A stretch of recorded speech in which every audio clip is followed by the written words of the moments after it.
The first 3 weeks of the eruption here in Hawaii, crazy things would happen in the middle of the night. A new fissure would open up and it would threaten a new neighborhood. Thousands of people were evacuated from their homes. I started the Hawaii Tracker Facebook group to help people understand what's going on and get their questions answered. Hey, how's it going? We're live. This is Fissure 20. We had hundreds of people all throughout the neighborhoods sending in videos, articles, and images. We spend a lot of time making sure the accurate information gets out. This is live.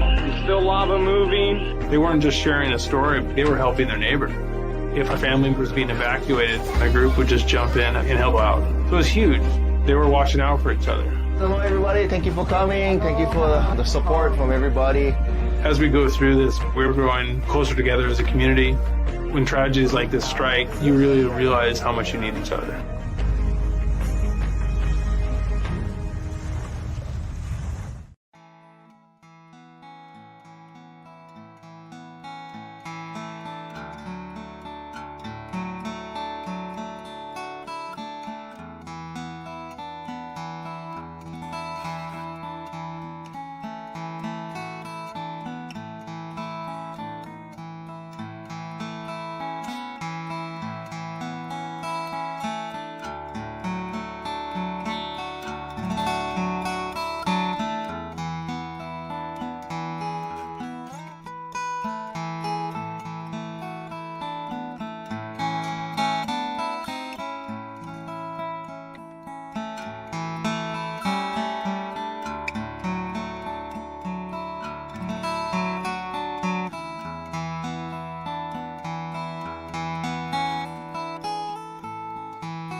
Aloha everyone, I'm geologist Philip Ong, here with Mr. Dane DuPont from HVERI, the Hawaiian Volcano Education and Resilience Institute. Today is Thursday, March 14th, 2024. Kilauea is pretty quiet, not much has changed in the past week, Dane, but still some nuances we can pull out of it. How have you been this past week? I'm doing pretty good. Interesting week, pretty busy, but yeah, got some stuff lined up for you tonight with the volcano awareness at the end again. So yeah, stay tuned, and if you have any questions, any comments, go ahead and drop them in the chat and we'll try and get to them. I think at the midway point this time, right? Or are we going to wait till the end? Yeah, if there's questions midway about what's happening nowadays, let's do those there. And if anything about the Kauai, which is the Volcano Awareness Month talk that we've selected for this week, the Kauai Fault Zone, recent eruptions near the summit of Kilauea is what it's called. But I've focused on that Kauai Fault Zone. Right. If any that relates to what's happening now a little bit, but if there's further questions after that, we can take them at the end too. Sounds good.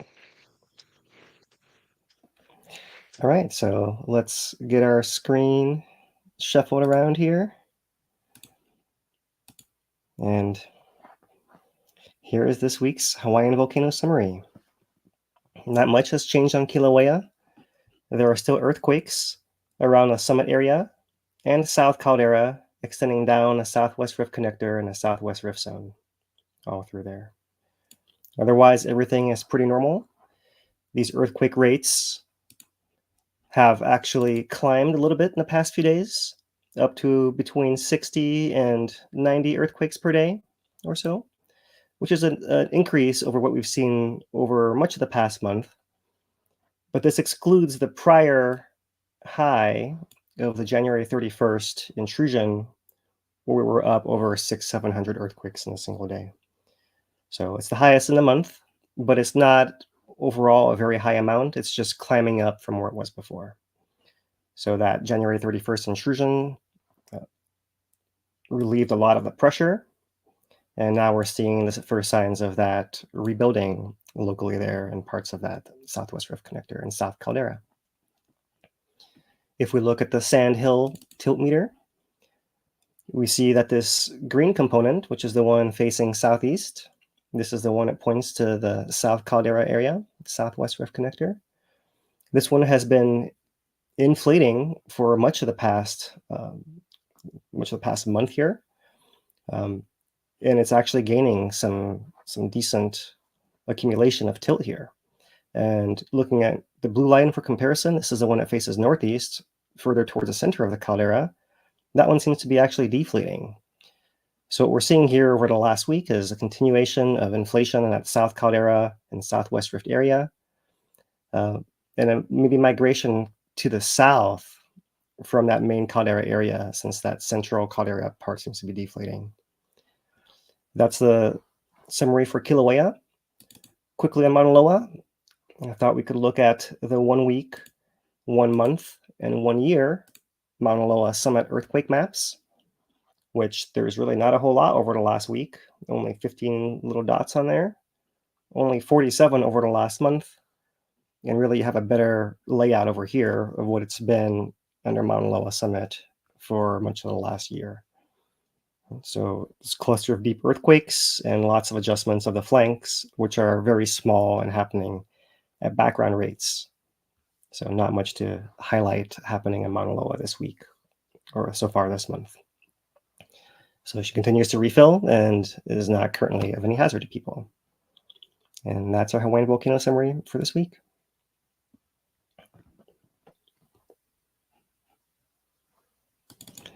So we'll switch to some Kilauea observations. We don't have a whole lot to go on. I thought we could load the webcam here. Get the live view in. It's a little rainy, so I thought I could rewind it a little bit so you get a nice clear view in the crater there. You see there's still fume coming up, blowing towards the camera more so on this day. Pretty quiet on the surface of Kilauea. So moving on, we'll touch base with our hazard. That gas that's coming out can affect sensitive people in nearby areas. Even so, the air quality monitors in Hawaii Volcanoes National Park are all in the green. Right? However, people who are sensitive might have some local issues, and so always be aware. This is a National Park website, just to make that clear. Okay, so that's it really for the gas summary. We can move on to our earthquakes already. And here's our map from the National USGS office, plotting earthquakes by time. So the orange ones are the ones within the last day, and the yellow within the last week. And you can see that there's a few events further afield on the Kona side and some around Mauna Loa, and mostly we're clustered around the southeast part of the island with our Deep Pahala and Kilauea earthquakes here. As usual, when there's not a whole lot happening time-wise, I prefer to look at these colored by depth. So here they are, but now we actually have the full last 2 weeks instead of just the last week. Since it's been pretty quiet, that does allow us to highlight what's happening here. All these background earthquakes surrounding the island. And zooming in, we see that there are some underneath the summit of Mauna Loa, the deep ones that we saw reactivating very slowly this past month. Deep Pahala in the blue here, that's that cluster. South flank of Kilauea are these oranges and yellows. And these purples and blues that are scattered through here, these are deeper earthquakes. The adjustment of the crust underneath the volcano from that shifting weight up closer to the surface. So those we can filter out.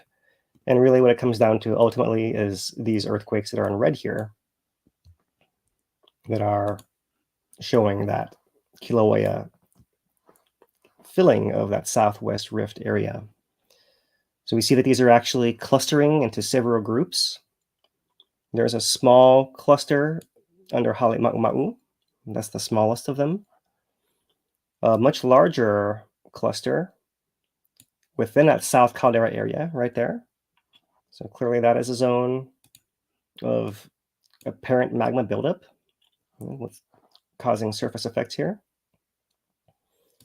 A little further down, this is that area of the Kauai fault zones that trend in this direction, where they intersect this pathway here and then deflect it over to the west, further down a southwest rift. So this was an area that showed the largest ground cracks in a January 31st intrusion, and is still showing a clustering of earthquakes here as well. So there's that one. And I'll zoom it back out. A few scattered ones in between. Then the final cluster I'll highlight is this one all the way down here in this Pu'uko area. And the reason that this is significant is because we have seen early on that largely this section of the southwest rift has been seismic. There hasn't been showing many earthquakes recently throughout that whole intrusion that we saw. Very few earthquakes through here in comparison. But they do seem to cluster at the tip further over here, almost like there is an open pathway for the magma to move through, and it seems to collect and be building pressure somewhere further down. That's just an interpretation of what this data might mean. But still, you do see that gap and continuing earthquakes all the way down here to the southwest. Let's zoom that out so you can see it in full context. That's that full distance from the summit there. Right? So not quite all the way to the coast. It's not overlapping as far south with the Deep Pahala earthquakes like it was perhaps last month. But still low level activity coming in. So low earthquake levels, up a little bit from last week, showing that magma is likely still trickling in there, still moving, or that the magma that's in there is still settling and adjusting, and perhaps some combination of the two. So that is that summary of the earthquakes. We can move on to some other monitoring data. And we'll start with the USGS update from this week. We're at weekly updates now at alert level advisory and aviation color code yellow. And this update doesn't really say anything new, but it is on screen here if anyone wants to pause and peruse. But essentially, there's still low levels of earthquakes, widely dispersed all the way to the southwest. That's basically it. The SO2 rate hasn't been measured since. And perhaps most importantly for people living on a volcano's flanks, there is no unusual activity on the middle and lower sections of the East Rift Zone. So that's the highlights of the update for this week. Looking at the other signals that we have, we'll start with the last week. All this data is courtesy of the USGS Hawaiian Volcano Observatory, and we appreciate all this data being online. So here for the last week at the summit, we have a very slight net gain in tilt. Once again, we're too zoomed in and we're catching this deflation inflation events, which are moving the range of this cycle is larger than the range of what we're seeing changing over the week, right? So that's what's telling us that we're too far zoomed in here. And so when we look at the last month of tilt, we'll have a better idea of what's actually happening here. But in this zoomed in view, the peak of our inflation was here between the 10th and the 12th. And interesting, there's a little bit of a lag, but the earthquakes do ramp up from the 11th to the 13th. So interesting how that worked out there. Perhaps because we're seeing tilt first at the summit by Hale-Ma'u, and earthquakes perhaps are occurring more to the southwest. So there's some time for the magma to move from under the summit into these areas to the southwest where we're seeing the earthquakes as we highlighted on the map. And so there they are in our depth versus time showing up in the shallow bands as usual. And just to confirm, this is not some deep Pahala seismicity that's adding extra counts to our data this week. Here's another version of that map. This is the one the USGS generates automatically themselves. And our Deep Pahala cluster, our south flank spread as usual, and our zone of interest is really here. So this is showing a few more events than we did in our previous map because they're able to register smaller events. It's not quite as filtered, but there's the same cluster as that small caldera filter or cluster that's underneath a downdrop block area close to that recent eruption site right through there. There is that cluster in a south caldera. Looks like it's clustering pretty tightly in there. The clear division and gap here from that next cluster that's further down closer to the Kilauea fault zone. And that has a couple of interesting things. So it actually looks to me like there's one band that's that fault zone trend there. And as that magma is perhaps injecting into there, it's trying to push the fault zones. And you're perhaps getting some earthquakes as those faults are moving that are further off to the side. Right? Not so many earthquakes presently on this upper East Rift connector, even though during that January intrusion, we did see earthquakes through here and all this area in between, leading us to believe that magma is likely injecting into these cracks, but without as many earthquakes through here. Right? So that's interesting to note how quiet it is seismically, because it does appear that magma is still moving into these areas if we look at some of the monitoring instrumentation. So that is the last week. If we look at the last month, here is our tilt. Much more clearly, we can see that inflationary trend over that time period with our little inflation superimposed on top of it. And so overall, over the last month, we're roughly up 7 microradians or so. And that's just a measure of the tilt of the ground.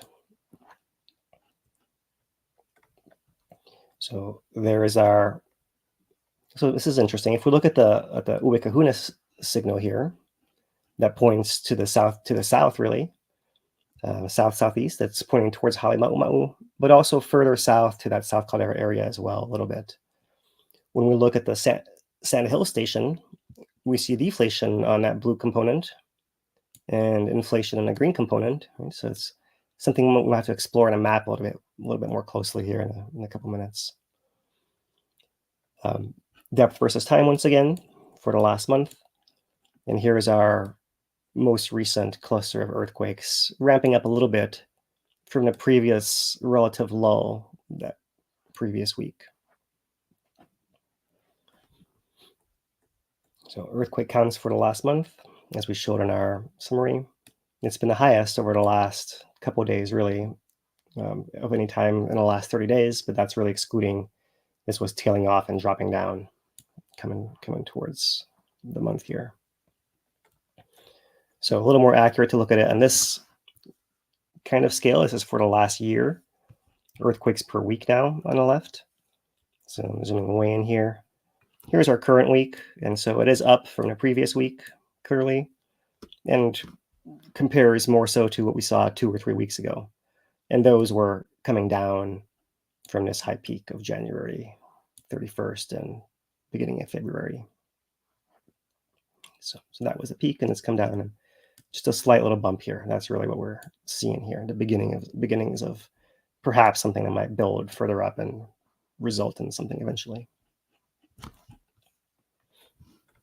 Okay, over the last 5 years, we're still in this extended period since October of high earthquakes every month. And that's what this is showing us, earthquakes per month. So really, it's a new era of this Southwest Rift intrusion repeatedly in various pulses going into the Southwest Rift that's now lasted since October.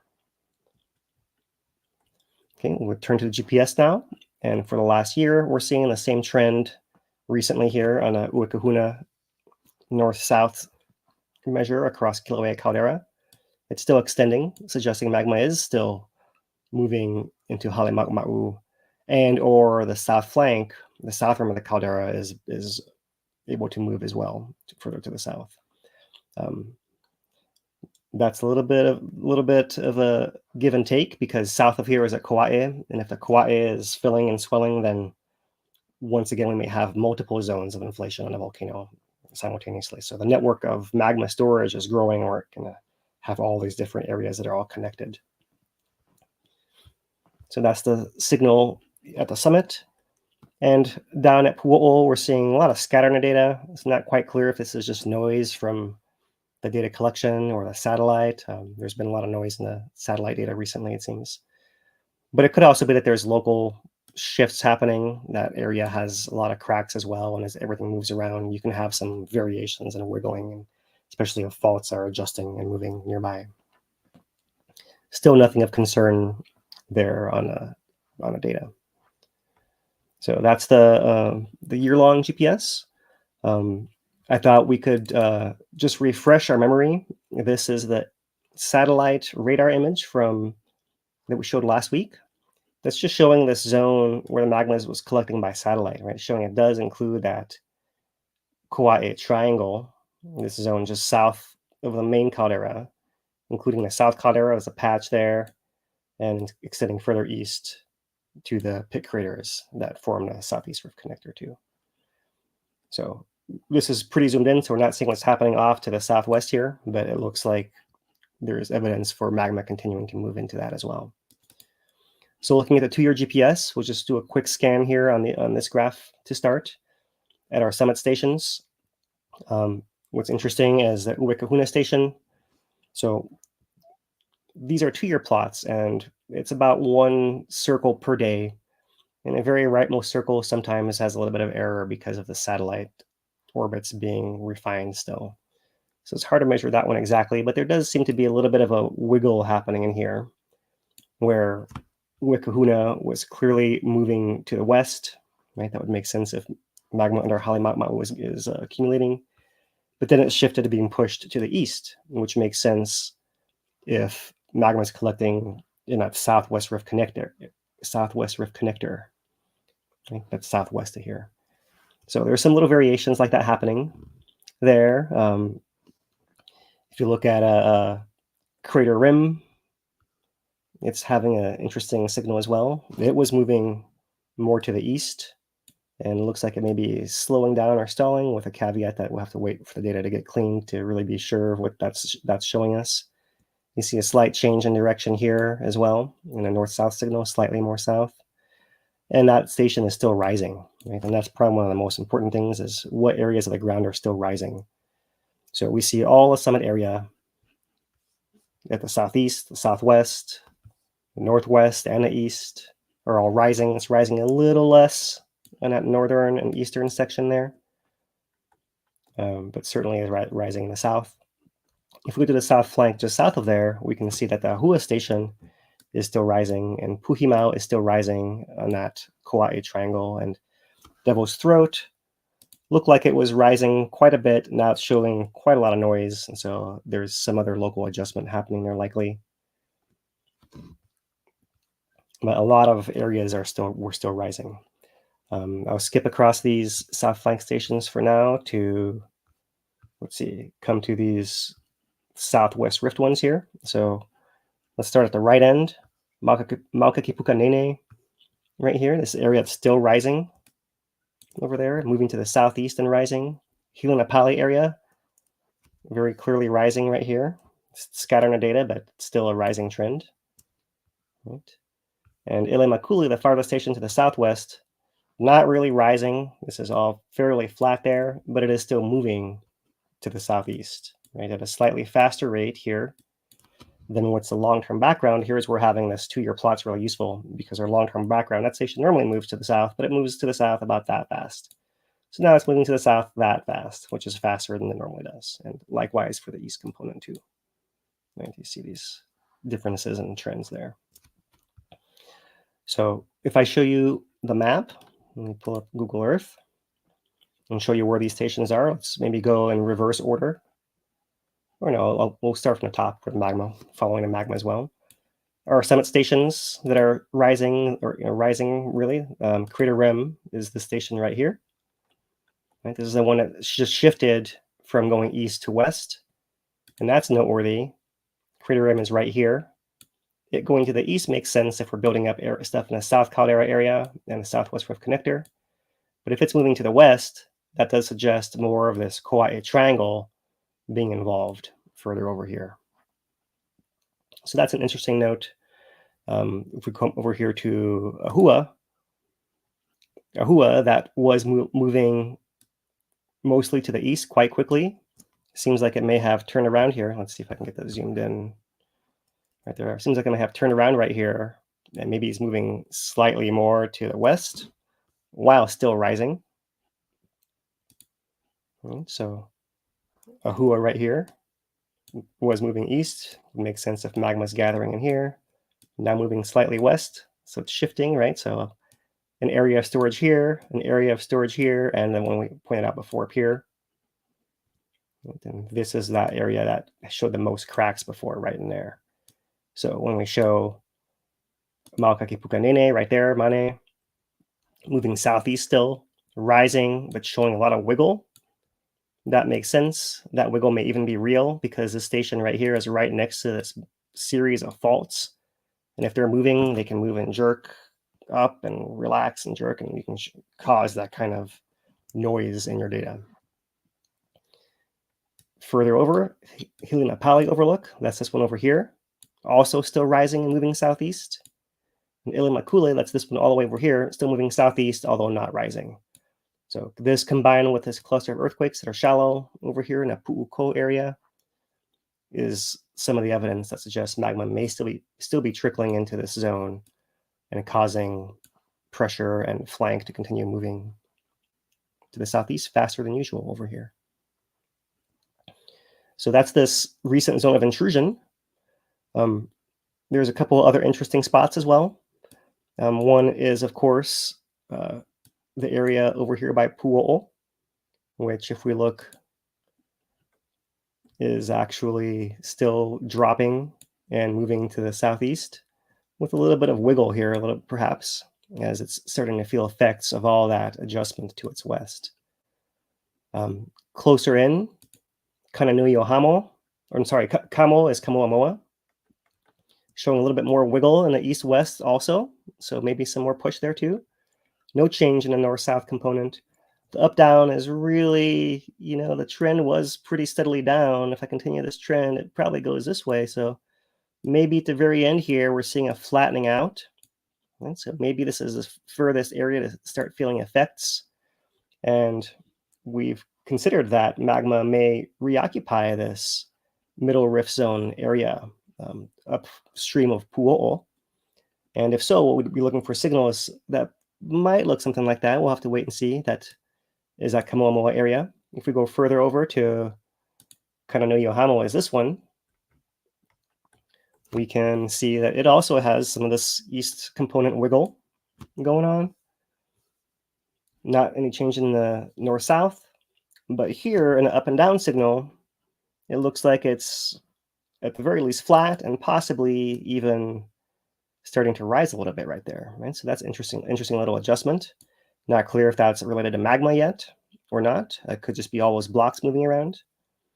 But this is the most interesting signal of that set there. And note that it also has quite a lot of scatter in these last week here of points. So this is why we might suspect that the data might be refined in the future. Sometimes not. Sometimes the scatter stays and it doesn't end up being that meaningful. Times like this, right? The overall trend didn't really change at all. It was just a little adjustment in the middle. So we'll have to wait and see what's really going on here. But that's an interesting area. And I bring this up because the station we've been walking for a long time is a Kalapana Trail station, this one right here. And let's look at that one. Most importantly, I'm looking at this north-south component for that one. It's still moving down, right? But for a long time, it was moving to the north. This is the last 2 years. And during eruptions, it would adjust here. You see these adjustments building up to eruptions. And so it's wanting to turn around and start moving. This is kind of flattish, starting to move south, but the eruption will continue its northward trend. But here for the longest time, it looks like we're actually sustaining somewhat of a southern trend here. And even more recently, let's come to the very right end of that. Once again, caveats of the noise and the spread of the data, but it looks like it may be coming down even further a little bit there.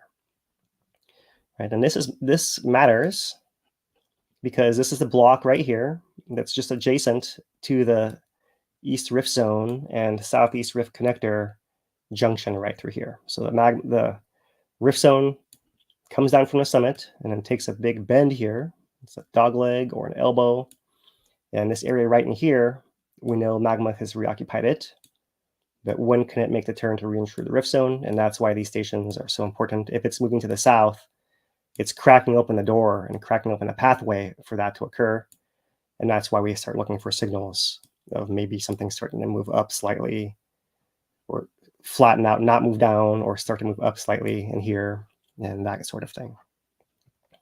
Nothing to be alarmed about, of course, but we're just covering the signals as they occur so that if there is an earthquake over here or something, then it's not a huge surprise because that's something that will happen eventually. Whether it's sooner or later, that's the only thing left for debate here. Okay, that's all the GPS I wanted to highlight.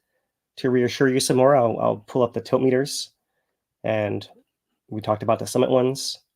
The East Rift ones, here's the escape road. This is showing, looks like a little, very, very slight inflation, a very small scale, as magma maybe is filling that East Rift connector. At Pu'o'o, we're seeing an overall deflationary trend with a lot of wiggle still. So maybe some local effects still happening on a crater and surrounding areas. Like maybe that pressure is moving the rocks and cracks around. A little cleaner signal at the Jonica station where it is showing steady deflation, right? And at a pretty large scale over there, right? And perhaps this is something with the instrument that's showing quite a lot of variation every single day. So there might be some noise in here as well. The important thing is the blue one going down in that trim there. So that's the tilt, and that wraps up our Kilauea monitoring. For Mauna Loa, we can quickly look at those signals. For the last month, here's a tilt.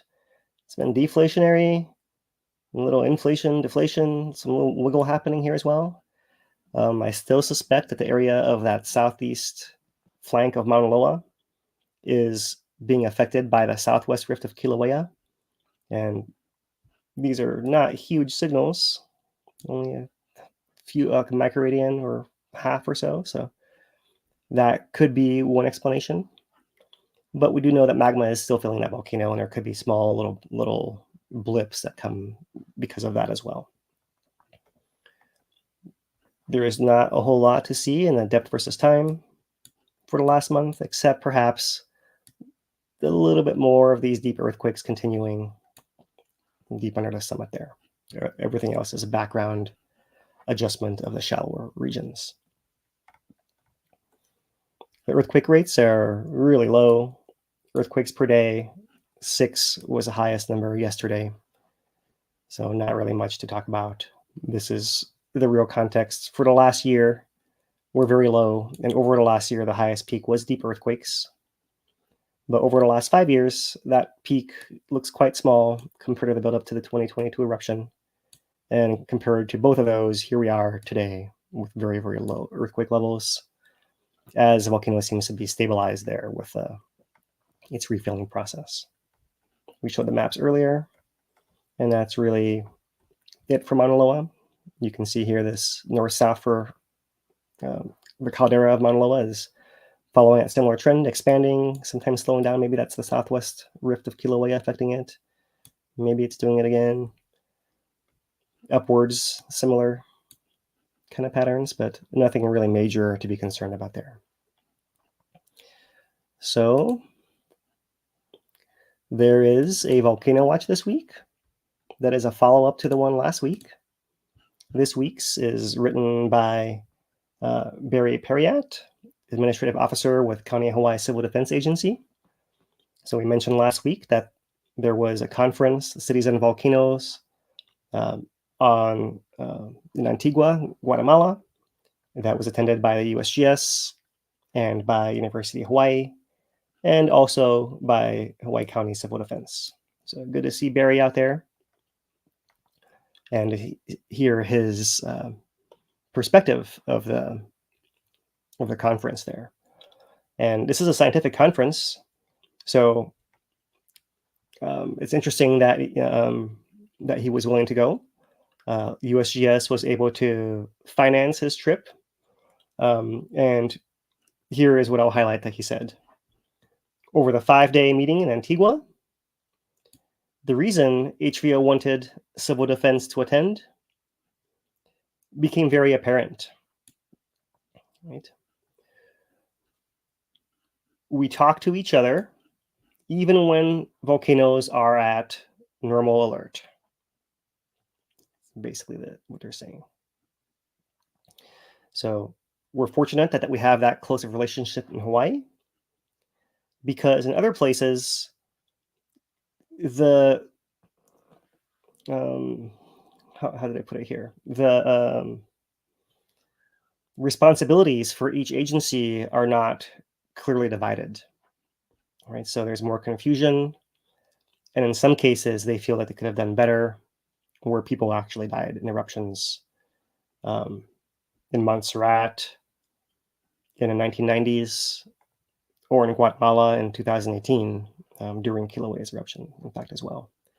And you may recall that in 2018, there was an eruption with a pyroclastic density current that destroyed a community, and hundreds of residents perished at that time. We were all quite focused on Puna at that time, but that was something that occurred during that same era there. So great to see them involved here from Civil Defense, and I won't read anymore or highlight anymore, but this is posted on our regular channels if you'd like to read it in full. Okay, so a couple of community items.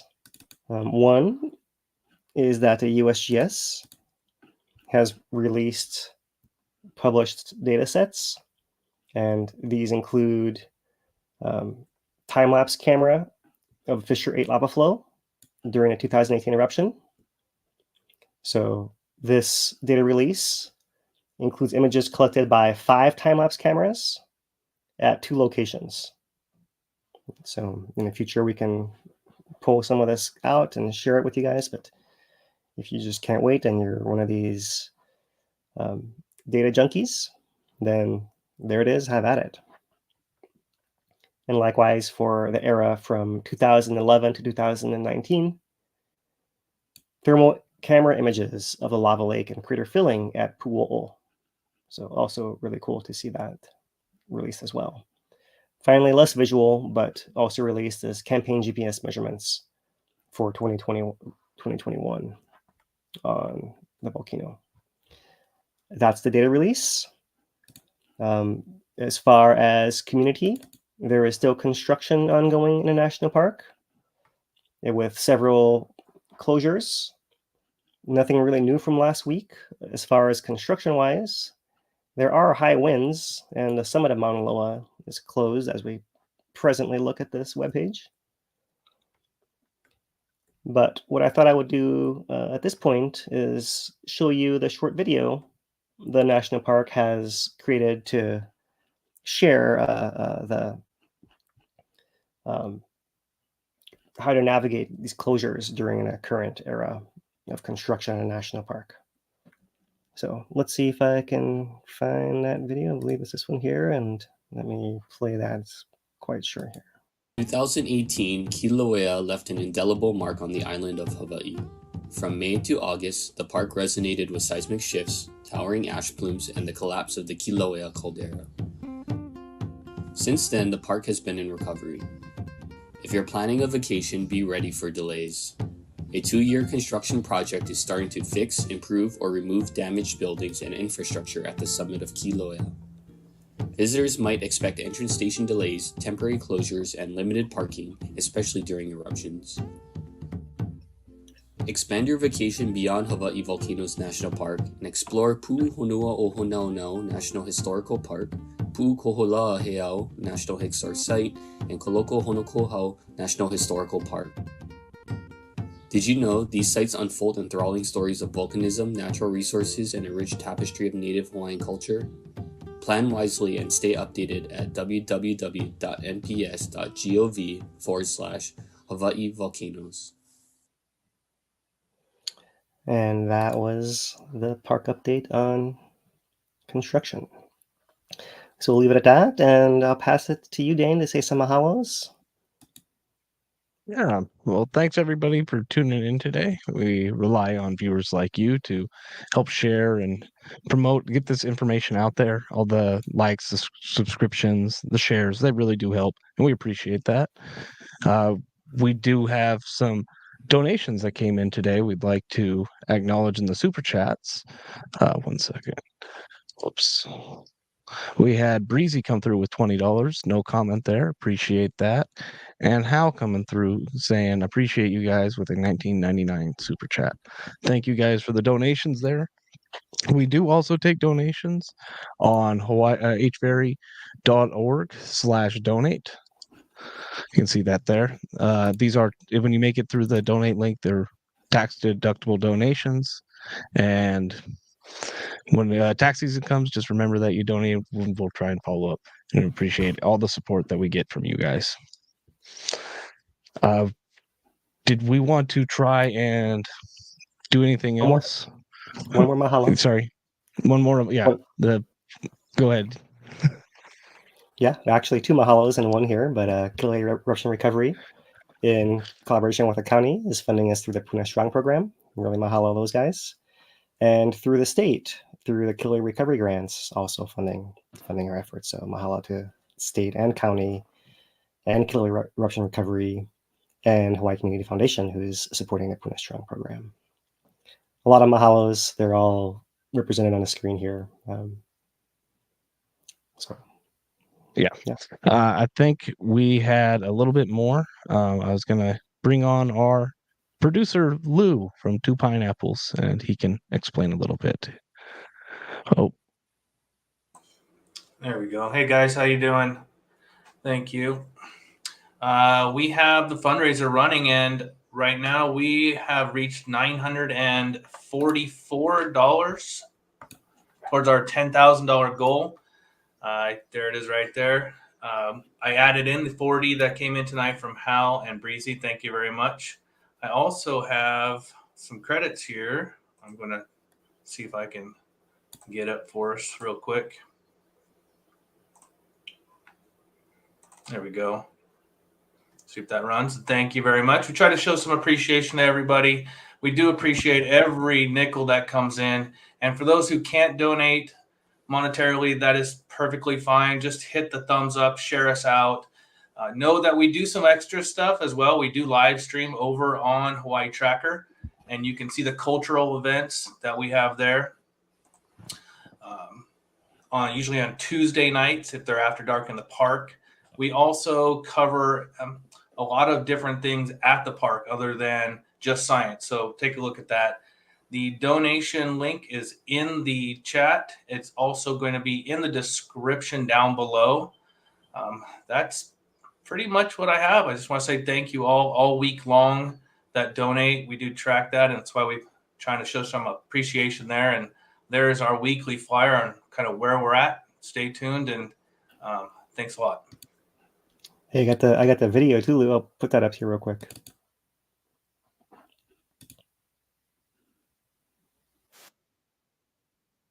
Guys are working hard. Lots of videos. I really appreciate all the effort and the donations you guys do.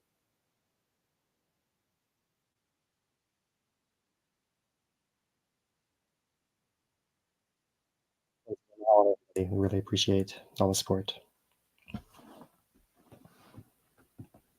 Oh, there we go. I was muted. I definitely appreciate all the support that we've gotten so far to get us to this point. Okay, Dane? Yeah, any questions, or do we want to?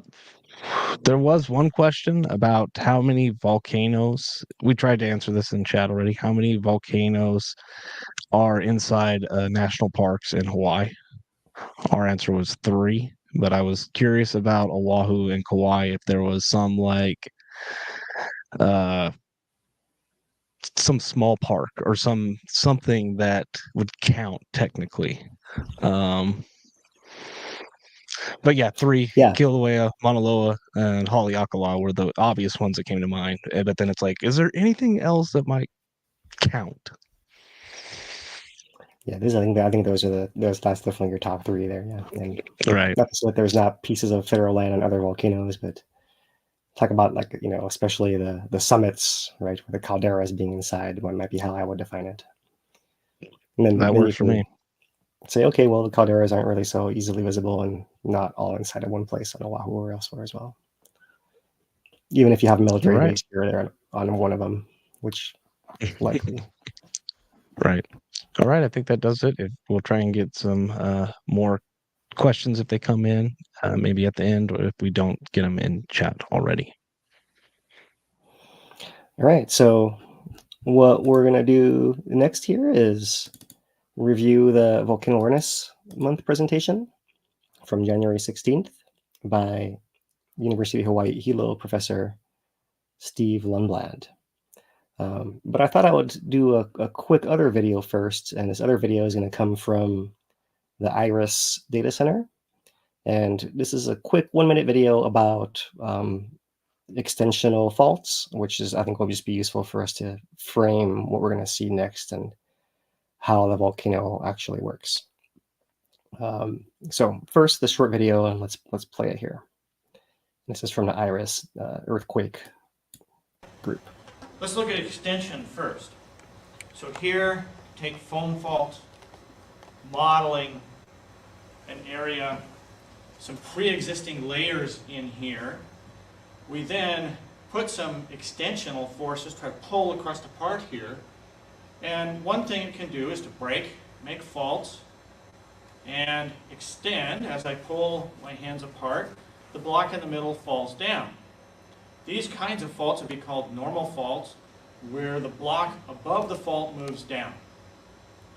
And imagine this happening now, not in just one nice smooth motion as I'm doing it, but rather happening in a series of many, many jerks, and the jerks are earthquakes.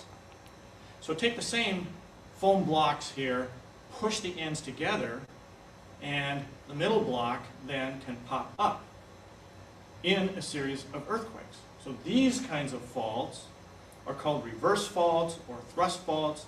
The block above the fault moves up with respect to the other block.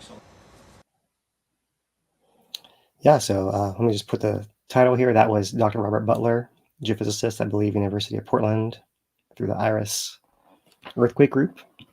And what's interesting there is that he actually was able to use the same model to show the motion of faults both one way and the other way. Right. So what we have that's different from most of the mainland is the magma can be the one that actually does the pushing up. Right. So we can have a thing extending, pulling apart. That's our normal motion. The caldera wants to drop in, but then the magma can be the one that pushes that block back upwards and actually reactivates those faults in the same break that exists underground. But now you have the opposite sense of motion on that same break, right? So it's like in a way, it's a place that can accommodate the adjustment either up or down on the volcano. So that's one of the things that makes that Kauai zone interesting. And having showed that little intro, we will turn to this edited down video of the presentation by Dr. Lundblad. And we will comment as we go if needed, but otherwise towards the end there. And we did have a few little sound issues at the beginning of this recording, but they do work out by the end. Just to give you a fair warning, the audio at the beginning isn't the greatest, but we will understand it regardless. So here we go. Back to UH Professor Steve Lundblad, and here is the excerpt of his presentation. Talking about here is if we have some sort of cartoon cross section from the summit of Kilauea off to the south down to the ocean, you can see that eruption that occurs at or near the summit here there's a lot of topography to deal with in order to send lava flows out there. So one way to think of this is that those areas that are south of the summit are kind of protected by the topography of the caldera. And so one of the things that I'd like to kind of talk to you a little bit about tonight is this Kauai fault system and the fact that it is, I think, exerting some influence on what happens not only with surface lava flows, but also magma that is moving below the ground away from the summit of the volcano. So we're going to look at some pieces of information that tell us how that interaction is occurring and try to see what that might mean for where we might think that we're going to find an eruption at some point in the future. I guess what I'd like you to see is that there are these places below the summits of Mauna Loa and Kilauea that don't seem to fit very well. So there's a zone 5 that's just a few miles from here. And there's a zone 6 that's below the summit of Mauna Loa. And it has to do with the geometry of the caldera. So it's stopping the lava flows from going that direction. And it just means that this is a place where it's been a long time since we've seen active lava flows. Okay, and this is a map that is it's kind of built from a set of LiDAR images from our friends in Geneva, University of Geneva, who are working on this Kauai fault system, which is this connector between the southwest rift zone of Kilauea, the east rift zone out here, and the Kauai fault system basically connects those two rifts with the series of normal faults. I think that controls a lot of what happens in the subsurface with magma when it leaves the summit area of Kilauea. The other reason why this is, I think, a great diagram to show is that all of those numbers represent ages of the lava flows that are out there. And so if you notice, they're on the order of 650 to 700 years old. So it's not 10 years or 20 years or 50 years or 75 years. They're quite old, and there really aren't any new lava flows out there. All flows are somewhere out near the southwest rift zone or out along what's called the east rift connector or the east rift zone. We're going on either side of that, and that area is fairly protected from lava flows. Now, one of the nice things about this that it allows us to actually study those faults in some detail because they don't keep getting buried by lava flows. There are plenty of cracks that exist out in the zone, cracks that exist out in the southwest rift zone, but they keep getting buried by these pesky. And so it's harder to study what's happening there, right? So this is a fantastic place to look at. So the faults connect they merge into the southwest rift zone over here into the Kamaka'i Hills. They merge into the east rift zone. They're pretty active faults. My students and I, after the 2018 eruption, measured some places where the faults moved about 40 centimeters vertically, which is what? 15 inches. Something like that, 18 inches, I don't know. So we're gonna take a look at some of these faults that are out in there. So a couple things from this two pictures. One, you can see those lava flows look old, brown, and they have a bunch of trees on them, and it's a pretty beautiful part of the park, really. The other thing you can see, I hope, in this left picture in particular, is there's a big cliff out there. And that cliff is one of these faults. And so the lava flow that all of the students are standing on, I think I'm in that picture too somewhere, is the same lava flow that's on the cliff on the other side. And they've been offset over the years, over at least the last 650 or 700 years, so that they're now not coincident with one another anymore. Places where those lava flows have been displaced by probably about 50 feet in 650 or 700 years. So these are pretty active faults. They move pretty regularly. And they move a lot these big events like we had in 2018.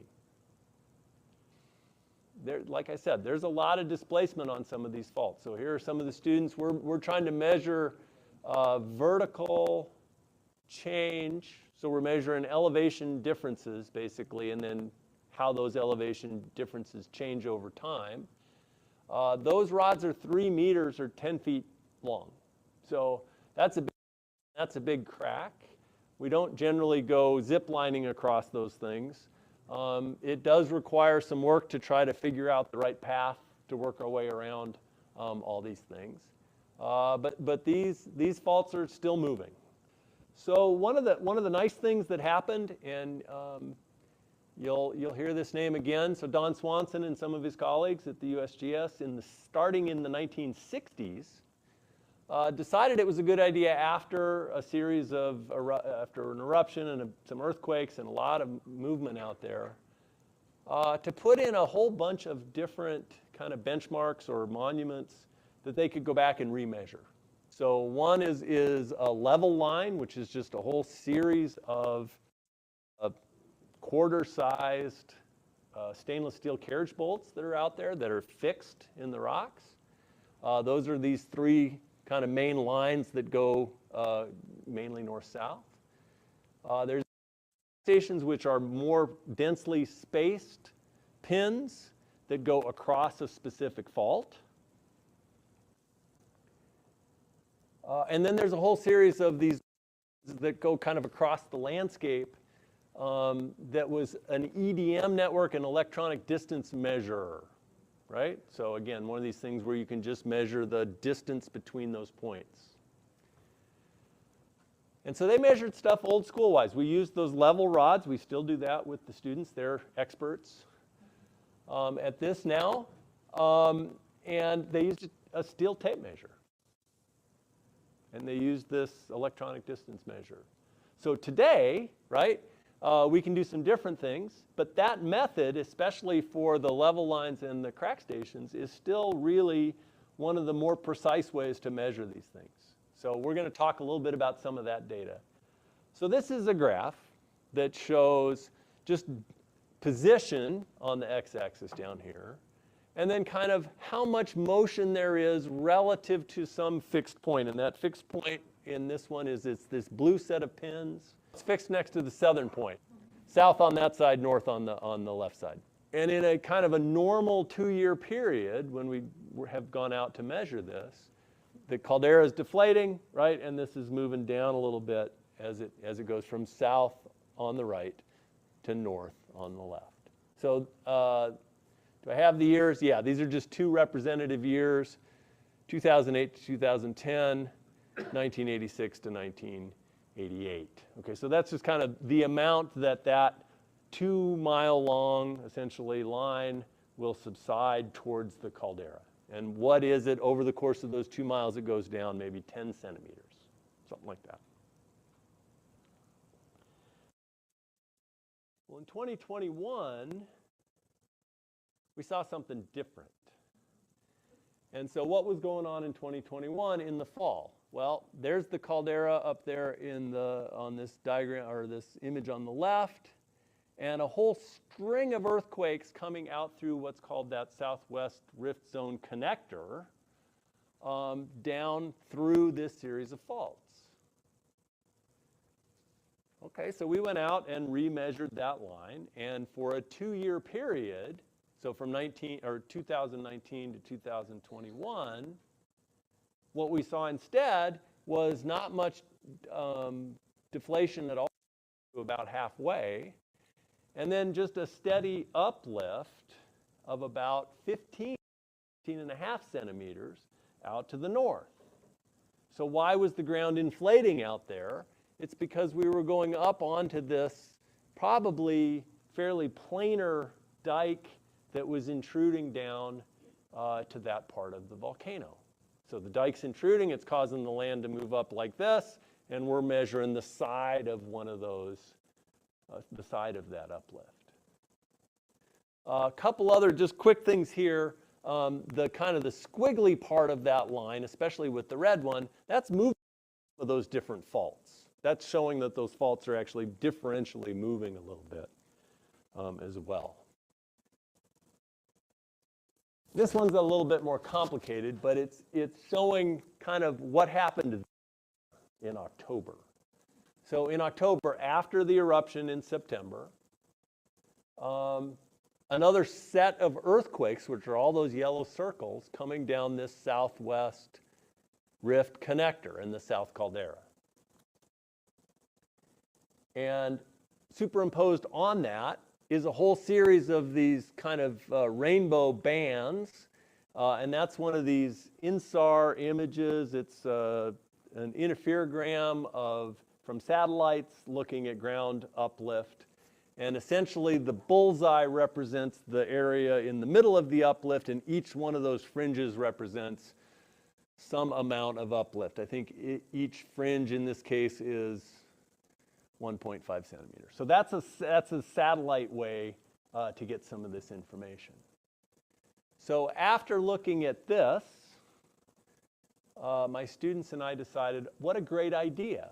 We'll go out and measure some of these things again. Why shouldn't we go out there and do this again? Actually, there's a real reason to do it, and it is because there's a whole series of points out here that we could go measure that would give us a lot more detailed information to add to the good work that the folks at HVO are doing. So they have a great picture of what's happening from the satellite, from the earthquakes, but now, and from permanent GPS stations. But now we can add to that by having a whole bunch of other stations and really see how the ground is deforming away from that center and how it's maybe interacting with these faults. I think the actual term that I used when I sent the text out to some of the students was, please be prepared to go for a long hike, in all caps. Am I right? Yeah. A couple of these guys went, or a few of these guys went, and it was a long hike for everybody. But what we did was we had measured these guys in March of last year, and then we were able to remeasure the same points as this intrusion was going on in October. So they have these permanent GPS stations. Here are 3 different locations, Byron's Ledge, coupled that are down south of the caldera. And I just put these things on the side over here. Those arrows just represent different amounts, so they're not all at the same scale, just so that you're not too worried about that. But this is the amount of vertical motion on those GPS stations over the last couple of years. And so I've got a couple lines superimposed on this. The 2 red ones are when the eruptions happened in the fall and summer. And you can see how inflation before the eruption caused then those stations to move up. And then when the eruption occurred, right, and magma is coming out of the ground, as lava flows, then we get deflation in those places. So there's a fairly abrupt decrease for each one of those. And we were fortunate that we had measured our kinematic GPS elevations back there in March, and then we did them again out there in October. So that's kind of what we looked at, and it's kind of to augment this existing network of really great pieces of information that are out there as well. But so what we have some of these GPS units that are a little better than the ones that are in your phone, and a little better than the handheld ones. And so we can go around and looking for these small monuments out across the landscape and trying to measure elevation difference between these 2 measuring events. So here's what we found, and this doesn't look super exciting yet, but that's okay, wait for it. This is the elevation difference between March and October. And so the green, the black numbers are elevation increases, or the ground rose, and the red ones are a little bit of ground deflation. That's the word we're looking for, I think. And I just would like to point out that those are all pretty small. All the red numbers are pretty small. I'm still not sure what happened with that one on the left. And the error on these instruments, it's not as precise as those permanent nice stations that are out there. So our error is maybe a centimeter or so. So essentially, to me, all those numbers kind of mean not a lot of motion, really. Maybe a little bit of deflation. But I think that these numbers that are off further to the north are real. So 10 or 15 or 20 centimeters of uplift. 30 centimeters of uplift. And if you think about it, you go, wait a minute, that can't possibly be right. Can that be right? Well, let's go back to the permanent GPS stations for a second, wherever they went. Here we go. Just in that period of time from, now granted it's moved up a lot in the last couple months, but it's, this middle GPS station, the ground has inflated by essentially 35 centimeters. The other point I'd like to make about this, though, is that inflation seems to stop, right? It kind of comes down, gets a little smaller, and then stops. And you guys are like, yeah, okay, big deal. Well, it turns out that it stops essentially right at one of those faults, and that fault is the same fault where we saw the uplift in 2021 start. So that fault that's in this location about halfway up seems to be a major kind of barrier for things happening to the north of that versus things that are happening to the south of that. And you guys are thinking to yourself still, all right, Steve, that sounds great, but I want more than that from you. I mean, come on, really? Well, this is the diagram that I think makes it a little more interesting, at least to me, maybe to you as well, hopefully. This is that same diagram from the HVO folks with the whole series of yellow earthquakes and their rainbow pattern from the INSAR image. And now I've tried to plot reasonably closely where our data points were from that. And you can see that it matches reasonably well. But the big thing that I've also done on this is I've drawn these two nice big black lines to draw your attention. And they're not drawn in other than just as a black line to help me think about this. But basically, they are right at this series of faults where that same uplift in 2021 began. That's this area that's in this fault that's basically right there, okay? The other thing that happens, if you look kind of closely at this, those yellow earthquakes come down and they get kind of offset to the left or to the west when they hit that fault. Well, why are those earthquakes there? They're there because that might be the place where the magma's moving. And this is a little, there are some that look a little better than this, but that's okay. And then those earthquakes come down to the south, and then they hit the poly that is the southern boundary of the Kauai fault system. And they basically stop. There are a few that are further to the south of that.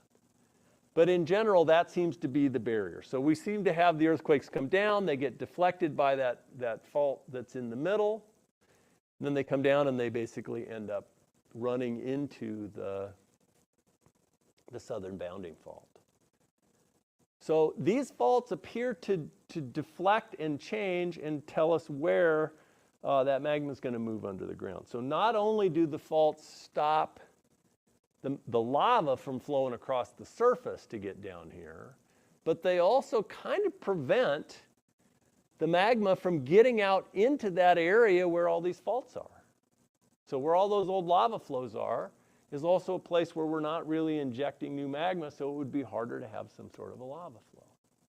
Our colleagues at the University of Geneva have very nicely named this the unnamed poly, because it does not have a name. It's this one in the middle. But it seems to be affecting what's going on a lot in the center part of the system. So this is the new map showing some of the unrest. And things have changed a little bit. But again, I think the same basic setup exists. Here are a whole series of earthquakes, all these yellow things, all these guys coming down from the South Caldera. The faults don't show up on this diagram so well, but that's okay. I know where they are, and part of the reason why I know where they are is because I see that break right there. That's where our fault is. And then the southern boundary fault is right in there, and that's where those earthquakes die when they come down to the bottom.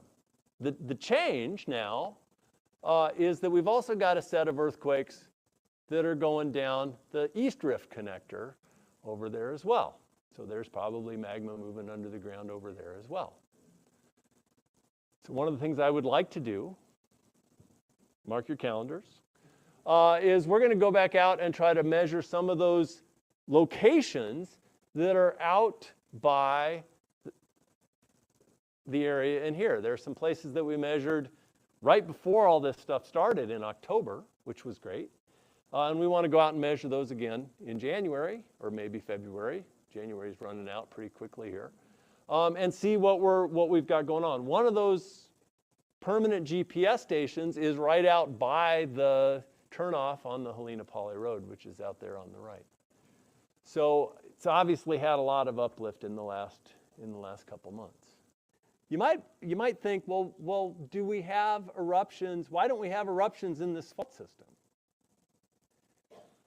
And I think it's because the magma really doesn't get there. It goes out on either side. There is one small eruption that Don Swanson found.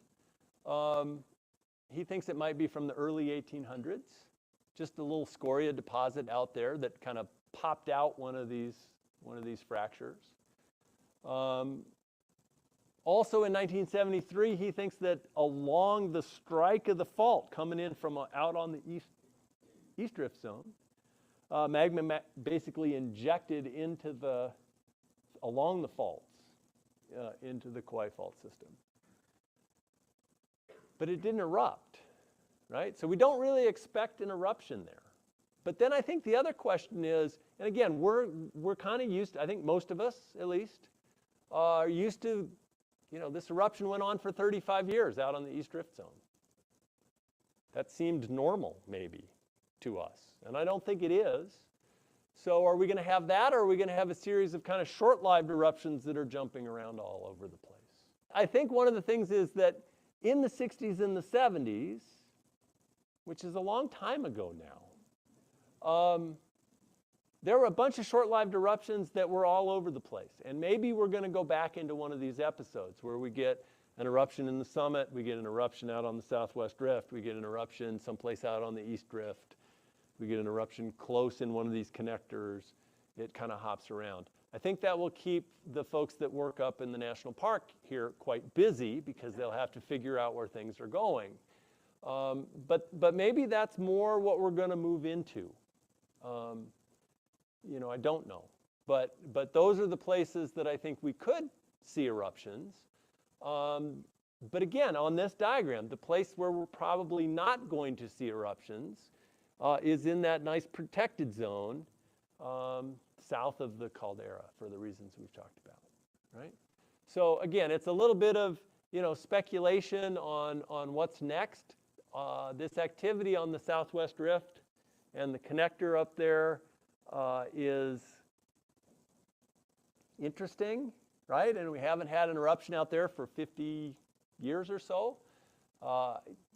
Some ways it would be nice. It's in the park. It's not going to run over anybody's house. It's not going to run over anybody's road. Might be quite spectacular looking. But we could have an eruption in any one of those different kinds of spots, right?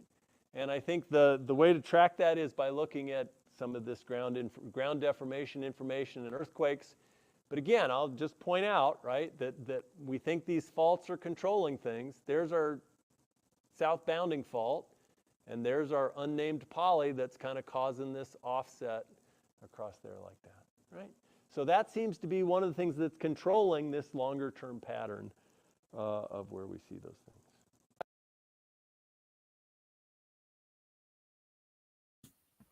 Yeah, so that was it. Yeah, I like A those lot of highlights. a lot of talk on To go Kauai. through 'em Yeah, go again. ahead. Yeah. No, I like those highlights, just being able to consolidate them down and get the meat out of the speech, essentially. And nice to go back and recap all these speeches. Yeah, as usual, I mean, we repeat things a lot here week to week. That's part of the learning process, is to see things again and again and again, and then to start iterating. And oh, here's a little change, and here's a little difference, and here's what it might mean. And over time, we all learn more about the volcanoes, which is ultimately going to help us be better prepared for any eruption near people. That's why we do all of this. Our mission is to increase preparedness and response to eruptions. And part of that is also building a network of all of you guys who can help us in that mission when something does happen. So mahalo Right. for being here with us. Anything else you want to highlight from that, Dane? He didn't really answer, we didn't go into too much detail of that, the Don Swanson research. We've done that in the past separately. So I thought his Right. take was a good one, right? People often ask, looking at the lava hazard zone, what's that 5 doing right there? What's that 6? And this is the Right. answer. And I'm still waiting for because we've heard about it for years now, the revision of the lava zone map and when that might actually be released publicly. I mean, I still haven't seen it, right? Like what's Yeah. changing? Is it radically different? It's the same essentially. Don't know. Yeah. We've heard him talk about it, that it's, that they've been updating it and trying to refine it, but it ultimately is based on the same historical data, which largely hasn't changed since the last map was made. So the new map is going to be likely look the same as the old map, maybe slight little differences. But ultimately, it's a hazard map and not a risk map, and that's an issue we've had with the insurance folks before. And it's not meant to be used as a predictive tool. It's a hazard map. So that issue will likely still remain as well. Yeah, and also just the boundaries. Like that's one of the things that I liked when Mike Zaller was talking about these maps, is that it's not truly, on the map it shows a line, but it's more of an area that Gradation. transitions, gradation. Yeah. But there's it's not hard and fast where it's just like on this side of the fence, it's this way, right? Right. Yeah, exactly. They're just making approximations, and so that is interesting to see how they might fiddle with that. But overall, I expect it to be fairly similar and higher resolution, maybe, if anything. We'll see. Yeah. All right. So, any other comments, or should we wrap it up here? I think we just crossed the $1,000 donation on our donation drive. So appreciate everybody that donated. We did have one more come through. Scudget Ed came through with Mahalo H. Very and Associates, checking to see if mine works. We might have had an issue with the donations. We're still trying to figure that out. And we had a $20 super chat come through from Susan. Says, so glad you're here. Appreciate the support, everybody. And mahalo, you guys. Thanks for supporting us. We really appreciate it. We're going to keep this donation drive going for a while still. Yeah. Go ahead. A $75 donation from Mark Hardman over on the 226 channel going into the fundraiser that's happening. Appreciate all the support, everybody. Yeah, thank all you guys. Yeah, so that was Steve Lundblad, and we can maybe pull all that off of here and close ourselves out here, Dane. Yeah. As usual, we'll be back next week at a regular time unless something happens. And right now it looks pretty quiet out there, but you never know. You never know. I'd be pretty surprised. I think it's going to be pretty quiet for a little while. I mean, we're seeing earthquakes pick up a little bit, and we've seen this story play out. It ramps up in a little bit of a slow motion, right? So we'll see it gradually build more and more and more, and then we'll know we're getting closer. So until then, we'll maybe have some time to review some of these presentations and other content as such, and work on our preparedness that way. So until next week, from H. Very, it's Dane DuPont. I'm Philip Ong. We have Carrie and Dano Kaufman. Mahalo, you guys, as always, every week. Your dedication. And then Lou on the back end. Lou in the back end, yeah. And try not to go too Yep. fast so she can catch up here. And until next week, aloha, everybody.